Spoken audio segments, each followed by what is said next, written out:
Mheshimiwa Meya wa jiji la Arusha, meya wetu mstaafu, watu wengi sana mtaani wamekuwa na maswali mengi kuhusiana na hiki kipindi ambacho umekianzisha cha ujasiriamali. Kikienda mbali zaidi kwa kudai kwamba maisha ni ya kwako. Watu wanakufahamu kama mwanasiasa. Pengine lengo la programu hii ni nini na chimbuko lake hasa ni wapi? Karibu sana, pengine wafafanulie wananchi. Asante sana ndugu mwandishi wa habari Bwana Burase ama Kamara. Ni kweli mimi ni mwanasiasa, lakini ambacho hawajui watu, kabla ya kuwa mwanasiasa mimi nimekuwa mfanyakazi wa serikali, lakini nimekuwa mjasiriamali au mfanyabiashara na ninaendesha maisha yangu kupitia mapato yanayotokana na hizo biashara ninazofanya. Lakini kwenye siasa actually hili wazo nimetokana nayo kwenye siasa. Baada ya kuwa mwanasiasa nilikuja kugundua kwamba watu wengi wameweka matumaini yao makubwa sana kwenye serikali yao, na hilo ni jambo sahihi. Lakini watu ni kama wameenda mbali zaidi wakitegemea kwamba serikali itawafanyia kila kitu. Unakuta mahali watu wanailaumu serikali kwamba serikali haijafanya jambo lolote. Kwa hiyo nikafika mahali nikasema hawa watu wanahitaji kuelewa kazi ya serikali ni nini na kazi yao ni nini na kazi ya pamoja ni kitu gani. Na ndio maana nikakuja na kipindi kinaitwa Maisha ni Yako. Maisha ni Yako maana yake nini? Maisha ni Yako maana yake ni kwamba serikali itafanya sehemu yake. Na kwa mfano kazi ya serikali ni kukuletea wewe miundombinu ya maendeleo. Lakini jukumu la kuleta maendeleo ya kwako ni ya kwako mwenyewe. Serikali haiwezi kukuletea mkate juu ya meza ya watoto wako.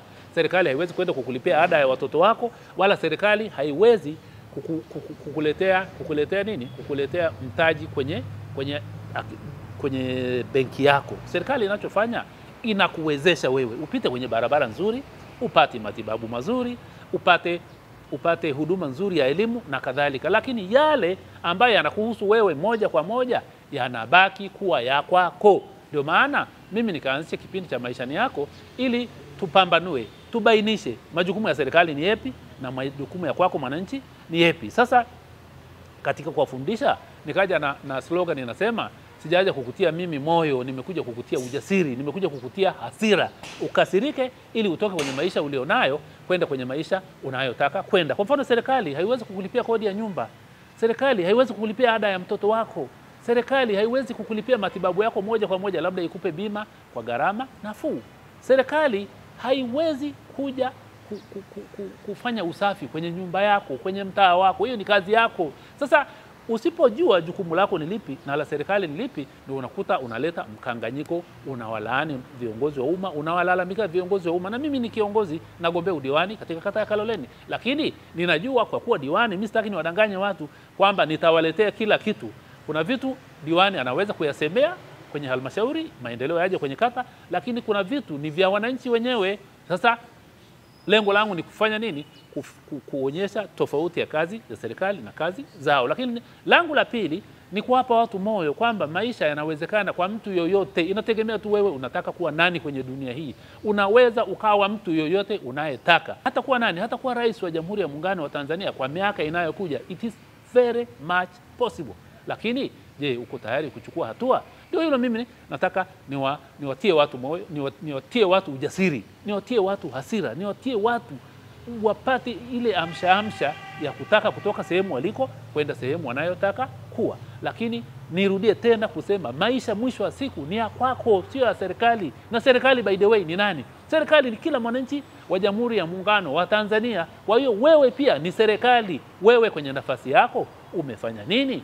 Aliyekuwa rais wa Amerika miaka ya 60 anaitwa JF Kennedy alisema, my fellow Americans, do not ask what America will do for you, but ask what you will do for America. Kwamba wa Amerika wenzangu, usiulize Amerika itaenda kukufanyia nini, bali wewe utaenda kuifanyia nini Amerika. Kwa hiyo watu wafike mahali wajiulize ni nini wataenda kuifanyia Tanzania, sio Tanzania itawafanyia nini, kwa sababu Tanzania tayari imeshawafanyia mambo yote ambayo yanastahili kuwa. Tuna barabara za lami, tuna uwanja wa ndege, tuna umeme, tuna maji, tuna vituo vya afya, tuna hospitali, tuna zahanati. We have all these things. Shule tunazo. Sasa ni jukumu lako wewe kuifanyia jambo Tanzania. Sasa kwangu mimi, unaifanyia nini Tanzania? Fanya uzalishaji, uweze kujikimu wewe na maisha yako, lakini pia ulipe kodi ya serikali, kwa sababu kulipa kodi ni uzalendo. Hiyo ndio haswa ni maana ya mimi kutengeneza kipindi inaitwa Maisha ni Yako, inafanyika kila siku ya Ijumaa, lakini sasa hivi pia siku ya Jumatano kuanzia saa 6 mchana na kuendelea itakuwa pia hapa Sunrise Radio kwa ajili ya kuendelea kutoa elimu. Lakini haimaanishi kwamba sasa mimi sio mwanasiasa. Hapana, mimi bado ni mwanasiasa, lakini mwanasiasa hakukunyime wewe kuwafundisha watu kitu ambacho unafahamu. Experience ya maisha yangu ninataka niamini kwa namna moja au nyingine, kwa namna ndogo tu, kama inaweza kusaidia wananchi, basi tunamshukuru Mungu kwamba walau utakuwa mimi nimefanya sehemu yangu. Naamini siku moja dunia hii yote tutaiacha, lakini mimi naamini kama labda na mimi nimechangia kidogo kwenye maboresho ya dunia yetu, kwenye maboresho ya serikali yetu. Lakini niwaambie, serikali ya Jamhuri ya Muungano wa Tanzania inayoongozwa na Dr. Samia Suluhu Hassan imefanya sehemu yake kwa mambo mengi sana. Sasa wewe mwananchi, fanya jukumu lako kwa sababu maisha ni ya kwako. Asanteni sana. Mheshimiwa Meya, samahani, mimi na maswali mawili tu ya kuhitimisha. Umesema issue ya hii ni darasa la kujitolea. Jambo la kwanza linafanyika kwenye platform ya radio tu ama unalenga kupeleka maeneo tofauti tofauti? Lakini jambo la pili, Mheshimiwa Meya, unafahamu hii ni kipindi kama vipindi vingine na hii ni muda wako unaotumia. Wewe una volunteer kwenye program hii ama pengine watu wategemee nini? Asante sana. Swali la kwanza kwamba itabaki hapa redioni, jibu ni hapana, lakini jambo lolote lazima ianzie mahali fulani. Sasa hapa redioni Sunrise ndio mahali tulikoanzia. Kwa hiyo ninaamini siku moja kipindi hiki kitakuwa kikubwa. Ninaamini siku moja kipindi hiki kitatengeneza vitabu vitakavyoenda kuwasaidia Watanzania maeneo mbalimbali. Kwa hiyo kwamba tumeanzia hapa, lakini ni kwa sababu maisha yoyote lazima uanzie mahali fulani.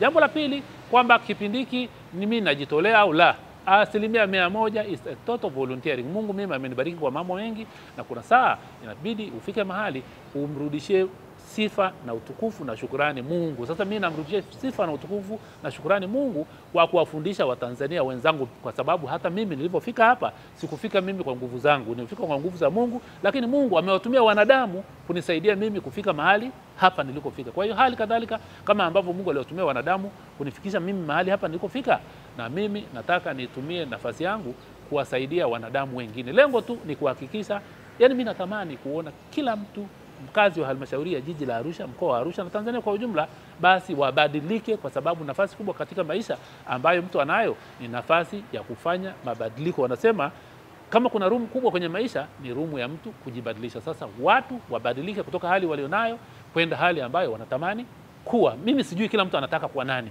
Wewe ukitaka kuwa padri, very good for you, wewe nenda kwenye upadri. Ukitaka kuwa mchungaji, poa. Ukitaka kuwa mtumishi, sawa. Ukitaka kuwa mkulima, good luck. Ukitaka kuwa mvuvi, sawa, lakini basi nenda kafanye dunia kuwa sehemu bora ya kuishi kuliko ulivyoikuta. Hiyo ndio slogan yangu. Sasa kila mtu akiweza kutambua kwamba maisha ni ya kwake, hata haya malalamiko ya kuilalamikia serikali yatakuwa yamepungua kwa kiwango kikubwa, kwa sababu kila mtu sasa atakuwa anawajibika kwa nafasi yake. Kwa hiyo mimi nafikiri kwa kifupi, ndugu mwandishi wa habari, hiyo haswa ndio kilichonituma, na kazi hii ni ya kujitolea, hamna anayenilipa.